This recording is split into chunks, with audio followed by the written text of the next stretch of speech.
L'esprit d'amour et de joie,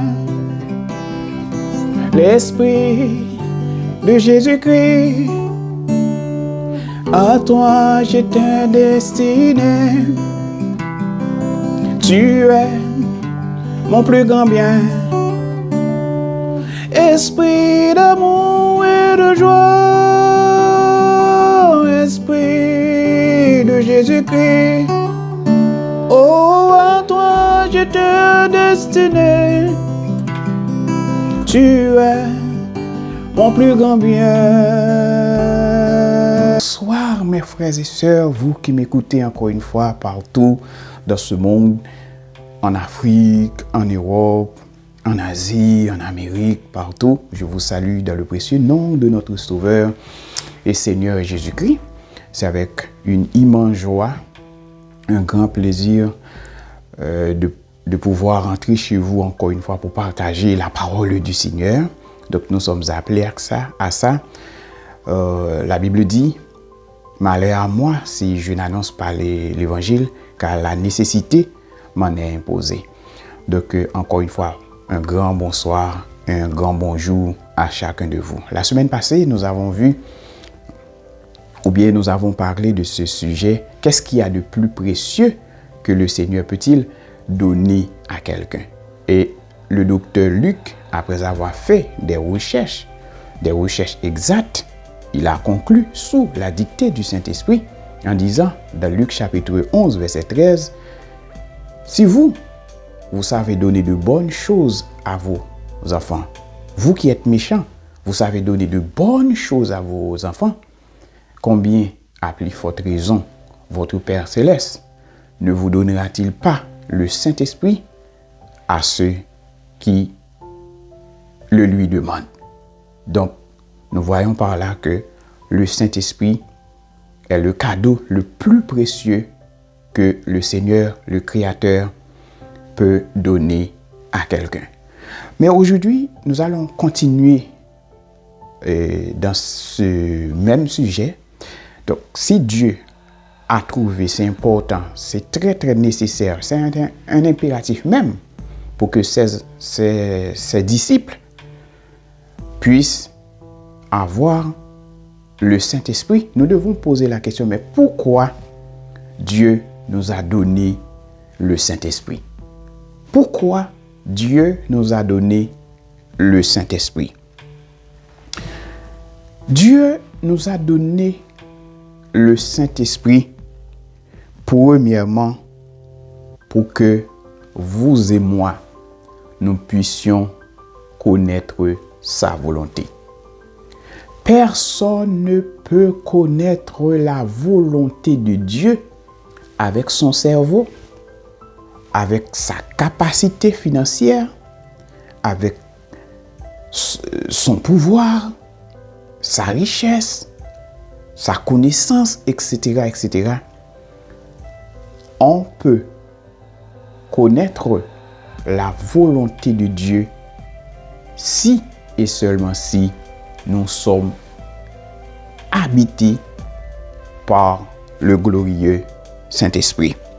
L'apôtre Paul, sous la dictée du glorieux Saint-Esprit, dans 1 Corinthiens, chapitre 2, verset 6 jusqu'au verset 16, il a expliqué, faute de temps, je ne vais pas lire tous ces versets.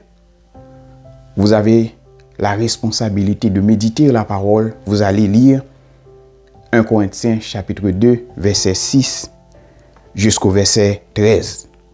Mais au verset 9, il a dit, comme il est écrit, ce sont des choses que l'œil n'a point vues, que l'oreille n'a point entendues, et qui ne sont point montées au cœur de l'homme, des choses que Dieu a préparées pour ceux qui l'aiment. Dieu a préparé des choses pour ceux qu'il aime. Dieu nous les a révélées par le Saint-Esprit. Car l'Esprit sont doux, même les profondeurs de Dieu. Dieu a des choses meilleures pour ses enfants. Mais ces choses-là sont cachées. Et l'apôtre Paul, s'adressant aux chrétiens de Colosse, dans Colossiens chapitre 2, il a dit, je prie pour que vous soyez enrichis d'une pleine intelligence afin de connaître le mystère de Dieu. Quel mystère? Savoir Christ, mystère dans lequel sont cachés tous les trésors de la sagesse et de la science. Au verset 12, dans 1 Corinthiens chapitre 2, il a dit, nous n'avons pas reçu l'esprit du monde, mais l'esprit qui vient de Dieu, afin que nous connaissions les choses que Dieu a données par sa grâce. Afin que nous connaissions les choses que Dieu nous a données par sa grâce. Dieu nous a donné le glorieux Saint-Esprit, premièrement pour connaître sa personne, pour connaître sa volonté. Parce que nous servons un Dieu invisible. Dieu n'a ni chair, il n'a ni os. Et pourtant, il est réel. Il nous faut le glorieux Saint-Esprit en nous pour que nous puissions connaître la volonté de Dieu. Malheureusement, aujourd'hui, des hommes et des femmes, nous allons par-ci, par-là, chercher partout, dépenser beaucoup d'argent. Et pourtant, le Seigneur veut que nous sachions qu'il est non seulement tout près de nous, mais il vit en nous par le glorieux Saint-Esprit. Non seulement, pour répondre à cette question, pourquoi Dieu nous a donné le Saint-Esprit, non seulement pour connaître sa volonté, deuxièmement, c'est pour que nous puissions connaître notre identité. Beaucoup d'entre nous ne savent pas pourquoi ils sont chrétiens. Non. Ils sont dans l'ignorance, même de leur identité. Dans Éphésiens chapitre 1er, verset 5, la Bible dit, Dieu nous a prédestinés dans son amour. Ce n'est pas par contrainte, mais dans son amour. L'une de ses caractéristiques, l'amour, Dieu est amour, il nous a prédestinés dans son amour à être ses enfants d'adoption.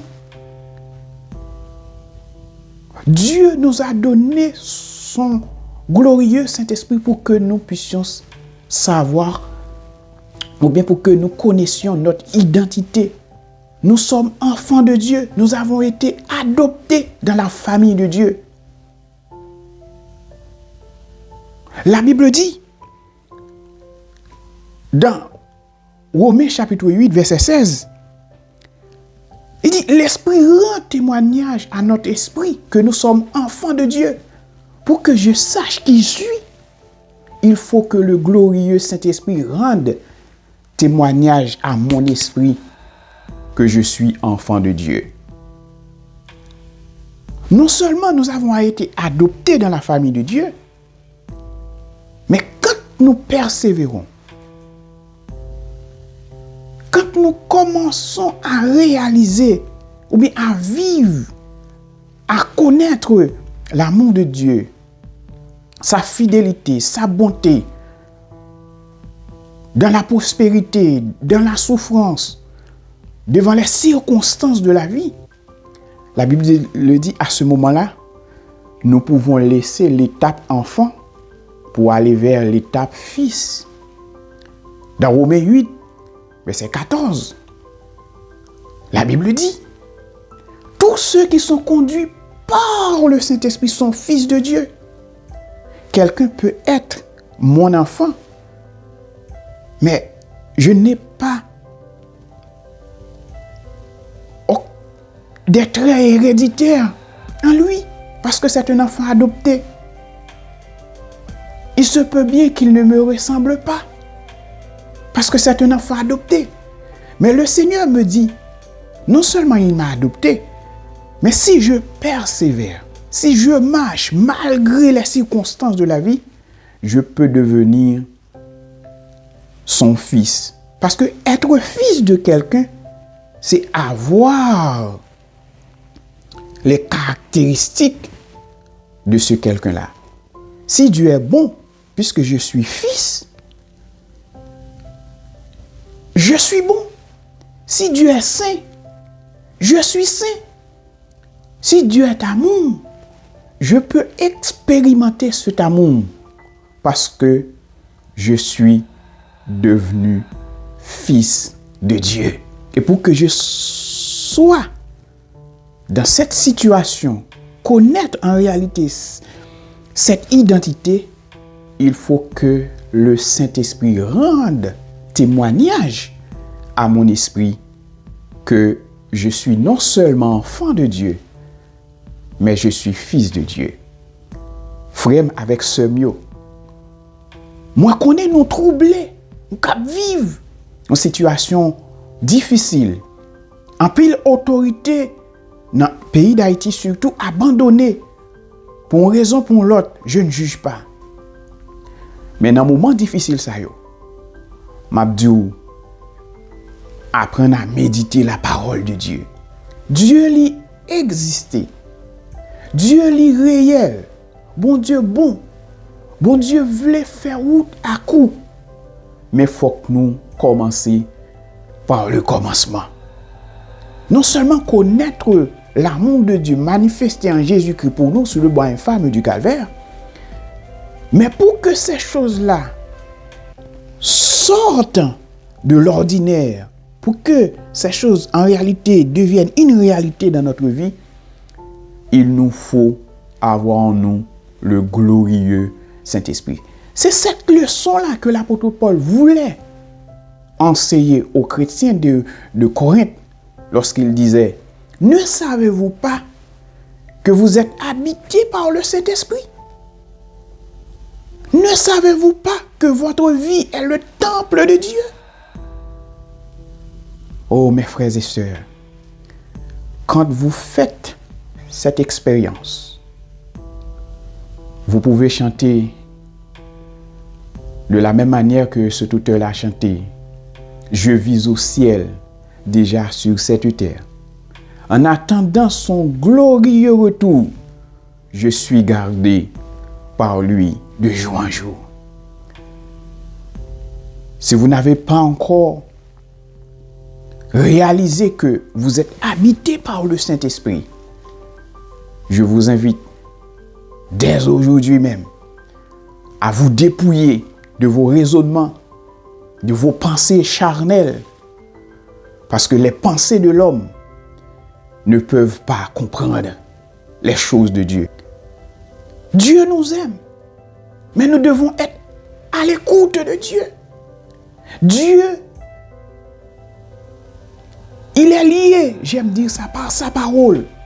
Moi, l'Éternel, je veille sur ma parole pour l'exécuter. Il a dit, quand le Saint-Esprit viendra, il vous enseignera toutes choses et vous prendra de ce qui est à moi et vous l'annoncera. Il faut s'attacher à la personne du Saint-Esprit. Je vous encourage. Moi, j'étais perdu. J'étais un homme qui était vraiment malade. J'ai failli perdre la vie en 1999. Je ne pouvais pas respirer. J'étais asthmatique. Les docteurs m'ont dit qu'il ne faut pas dire j'étais. Mais depuis lors, le Seigneur m'a guéri. Il m'a délivré entre les mains des assassins. Il a fait route avec moi. Il a tracé un chemin devant moi. Grâce à la présence du Saint-Esprit dans ma vie, je rentre en possession de ma destinée. Que le Seigneur ouvre vos yeux. Que le glorieux Saint-Esprit illumine les yeux de votre cœur pour que vous puissiez savoir. C'est bon, qu'il est agréable de connaître les choses cachées de Dieu, parce que les choses cachées de Dieu ne peuvent révéler qu'à ceux qui sont habités par le glorieux Saint-Esprit. Que le Seigneur vous bénisse. Que le Seigneur marche avec vous. Que le Seigneur soit notre lot et notre partage dès ce moment et pour toujours. Que le Seigneur vous bénisse.